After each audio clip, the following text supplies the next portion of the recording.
Hey y'all, welcome back to my channel. So happy to have you here. For those of you that are new, welcome, welcome, welcome. And for those of you that have been here before, welcome back. So your girl has been stuck in quarantine for too many months. What? March, April, May, June, July, 5 months. And if I couldn't have found something, if I hadn't found something, I would be like full beard for my hirsutism. Luckily, I found online GiGi, which is a product of a waxing system, as well as some preparation to get started for the waxing.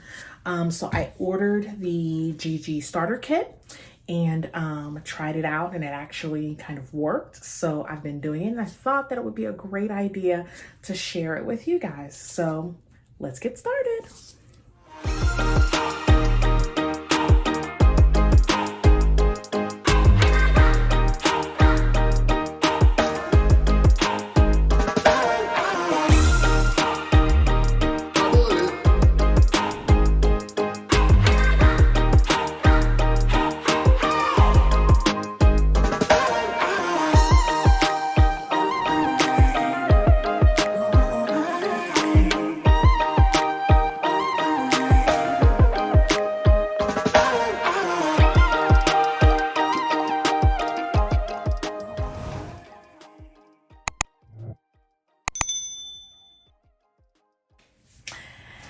Hey y'all, so Rona has your girl been looking rough. Rona has me looking rough.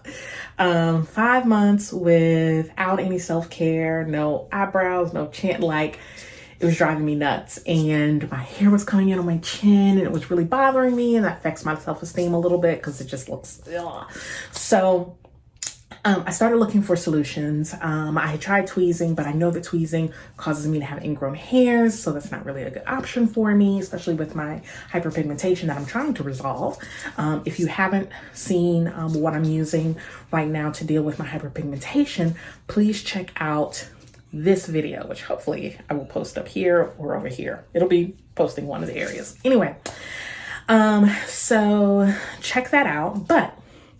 So I went looking for options, and I stumbled across GiGi, which is a soft waxing system that when I was living in Richmond, Virginia, the place that I used to go to, Polished Lounge, I think it's called Polished. She would use that because I used to get my chin waxed, and so she was using it, and I didn't really have any issues with irritation or ingrown hairs. And so I was like, well, maybe I'll try that as an option. So I went online and found it, and they actually have a starter kit that you can order. So I ordered that and have actually been using it probably for like the last 3 months or so.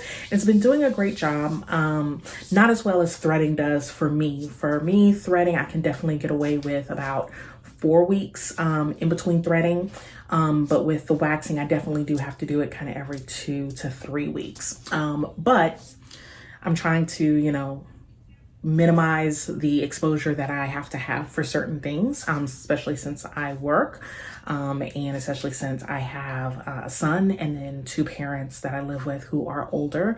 I am really electing to kind of quarantine as much as possible. So I ordered the GiGi products, and so it came with a waxer heater. So I'm gonna pull this and show this to you. I'm trying to be very careful because it's actually hot. And then the wax here, so I have that. And then it also came with a pre-hun, which is a pre-epilation cleanser. It came with the pre-epilation powder.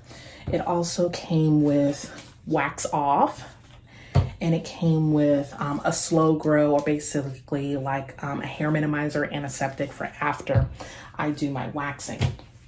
It also came with sticks.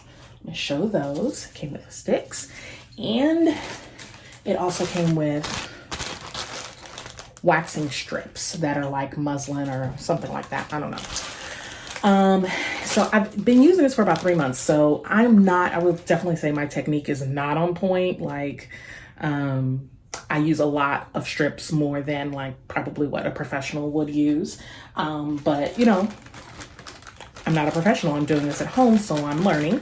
And then I have these big ones for big body areas, but I prefer for my underarms and my legs when I do, to nair them, or actually I use Veet. So I don't use it in those areas. So I'll be cutting these to kind of equal the shape of these, for me to go longer. So, let's get started. How does that sound? All right, so I'm gonna start off with the pre-hun, and basically it's like a cleanser. It's a pre-epilation cleanser, cleanses skin, preparing it for proper hair removal. So the instructions are to apply this to the area that's going to be cleansed. I mean, not cleansed, the area that's going to be epilated or basically waxed. Pat thoroughly, dry with tissue, lightly dust the area with the pre-epilation powder to absorb oil or moisture, and then follow with the wax application. So let me start off by cleaning the area. And so where I'm going to be focusing today is this chin area, and then over here I get some, and then I also get some hair here, and then underneath basically I get hair all over, girl. So gonna clean.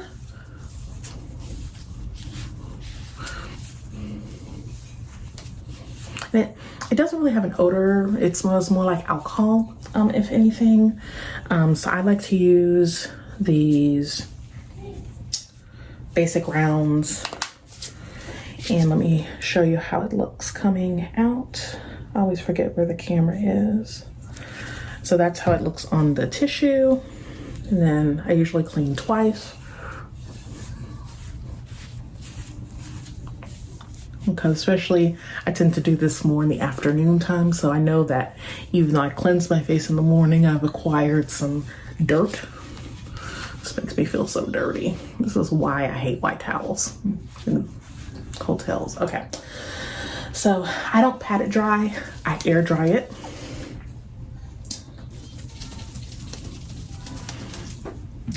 And then I grab my epilation powder. I will say the one thing I don't like about this is I feel like the epilation powder could have a better way of coming out. I feel like it comes out like in a clump, but here it's like powder. You know, you just sprinkle it, dash, dash, dash. The first time I used it, I was really not careful, and I dumped, I hit my camera, if you can tell. I wasn't careful, and I got a lot of powder everywhere. So I'm a little bit more careful now. And then I just put that on the round, and then I pat.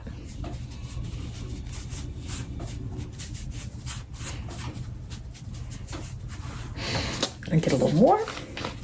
Okay. And then want to make sure that I have some powder on this part here and down here. Okay. So again, as I'm warning you, my technique leaves much to be desired. That's part of the reason why I wear the gloves, because I tend to get wax everywhere.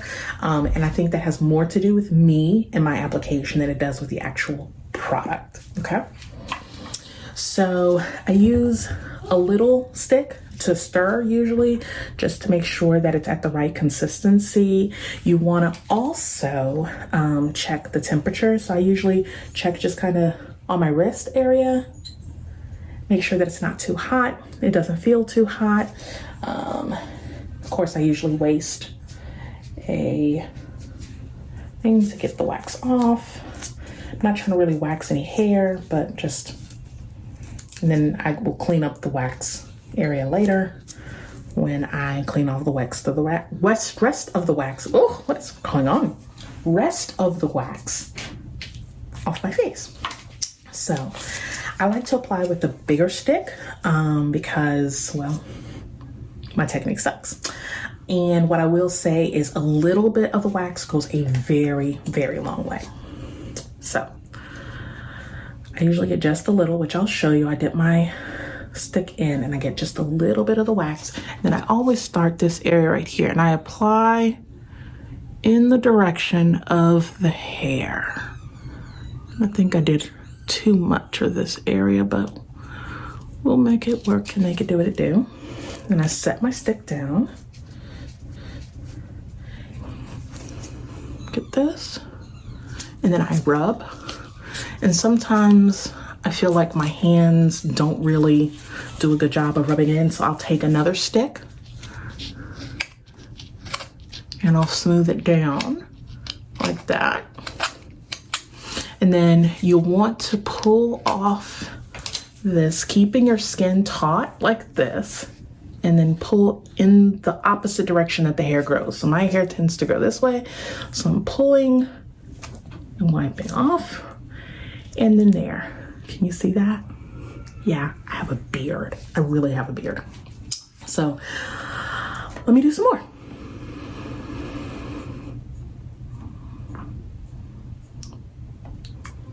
So going back here.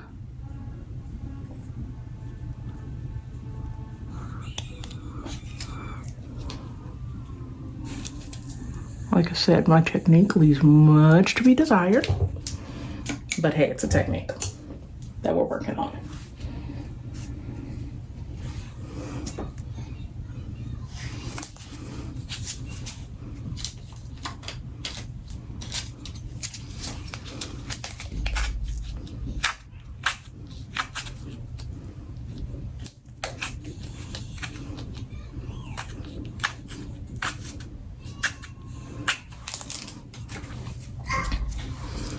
Taut, rip.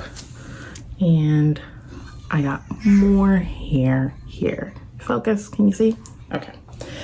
So now I'm gonna do the rest.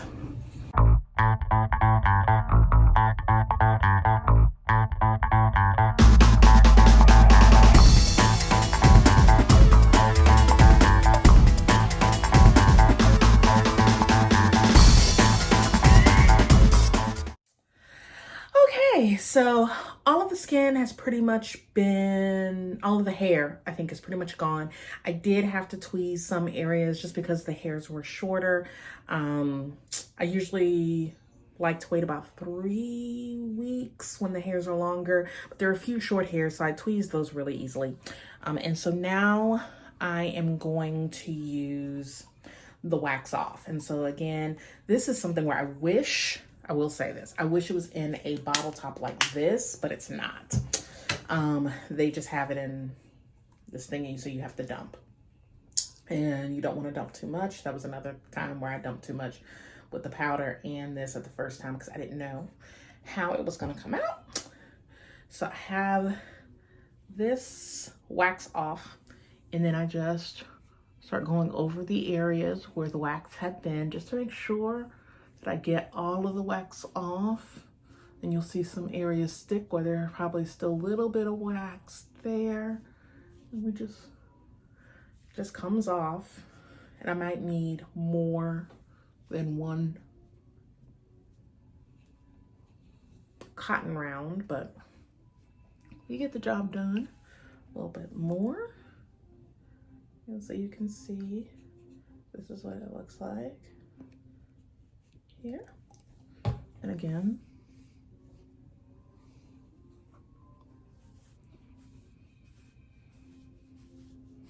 so one of the things you want to be careful is just not to go over any area with a dry cloth. Okay, so that's done. And then I do just one more to clean up. And again, just want to show you kind of what it looks like. I'm gonna let a little bit more pop out. There we go. So that way you can see the consistency of it. It's like cream. Again, it doesn't have really like a bad odor. It doesn't have like a pleasant odor, but it's not like bad. And just clean all the areas. Make sure I got all the wax off.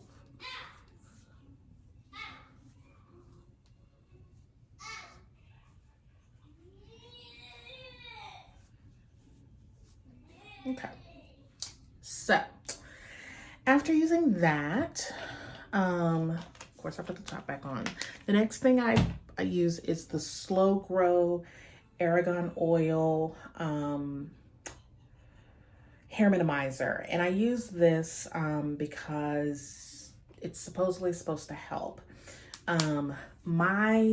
Anytime I do any kind of threading, waxing, or anything like that, I actually like to I purchased this stuff. It's called Finpril. It's a soothing moisturizer antiseptic cream. So this is typically like when I go get my eyebrows threaded, this is typically what I use. But when I'm doing the GiGi hair waxing, this is what I put on immediately after. And then the next day I follow up with this. And I tend to follow up with this pretty much every night for about 5 days. That's just me because I'm very prone to ingrown hairs, which can get infected. And I find that when I use this, I don't have that problem. So I will say, even if you don't use the GiGi hair system, because is the hair removal system, it's up to you. I definitely do recommend this. I love this product. This is something that once I found this, I never live without it. Okay. So going back to the GiGi Slow Grow. So again, this is what it looks like here. It's like this consistency of almost like a custard or gel. I hope you saw that.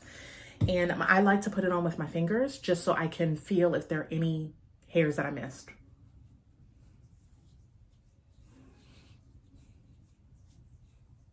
And it's very soothing.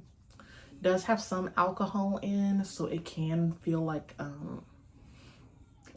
burning to areas that are irritated.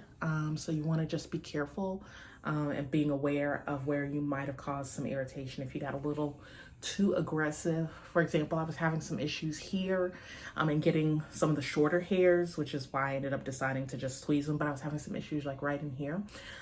So that area is a little extra sensitive. So you're just, so I know it's a little more irritated. So I just pay attention there and then I just rub it in. And so the recommendations, it says use daily to condition skin and minimize the appearance of new hair. Again, I use my Finpril mostly on the days after this. But as I rub, I don't feel any areas where I might have had a hair that I missed. So we're good. So that's pretty much what I've been doing to kind of keep my hirsutism beard in check during quarantine. Definitely put comments down. Let me know what you guys are doing because I'm always looking for something a little easier. This, because I tend to be a little slower and take my time, tends to take me about 15 minutes. But again, that's my technique. That's how long it takes me. I usually have to warm the wax about an hour before. The instructions said about 30 minutes, but for me, I like the wax really, really hot first. And so it usually takes me about an hour to really get the wax like the full consistency that I'm looking for. So, and a whole, if I could find something that's a little easier, I would do that. I tend not to use the depletatories like your Nair or your Veet or things like that. Tend to be harder to deal with. I have thicker, coarser hair, especially since I'm graying. I have gray in my beard. But those hairs tend to be a little bit coarser and tougher to remove. So that's typically why I wax. But there have been times when I didn't have waxing and I couldn't get to the thread before Rona hit, where I would use the depletatory because like it was just out of control and something needed to be done because it was driving me slam nuts. And so I've used Veet and didn't really have much issue. Some skin irritation, which is why I tend to not like to use the depletatories because my skin tends to be a bit more sensitive in this area. So that's about it. So don't forget, if you liked the video, please hit like, please share. Don't forget to subscribe and hit the bell button. And please follow me on Instagram at The Imperfect MD, Facebook, The Imperfect MD, Twitter, The Imperfect MD. And then also you can also check out my blog at theimperfectmd.com. So love to see you, and I will see you in the next video. Smooches.